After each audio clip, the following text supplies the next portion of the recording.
सौः क्लीं कलां बिभ्रतीं सौवर्णां वरधारिणीं वरसुधाधौतां त्रिनेत्रोज्ज्वलां वन्दे पुस्तकपाशमङ्कुशधरां स्रग्भूषितामुज्ज्वलां त्वां गौरीं त्रिपुरां परात्परकलां श्रीचक्रसञ्चारिणीम् ओं कर्तृत्राय प्रचेतसे मेढुष्टमाजटव्यसे वोचे मशन्तमगुं हृदे ओं गौरीं वाचसलिलानि तक्षत्येकपदे द्विपदीशा चतुष्पदी अष्टापदे नवपदे बभूवशी सहस्राक्षरा परमेभ्यो वन् ओं ह्रीं नमः शिवाय।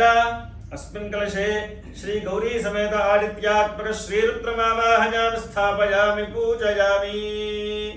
ओं असुनीते पुनरस्मासु चक्षुः पुनः प्राणमेहनो धेहि भोगं ज्योपश्येव सूर्यमुच्चरं तमनुमते प्रलयानस्मस्ति अमृतं वै प्राणा अमृतमापः प्राणानेव यथा स्थानमुपः भजते।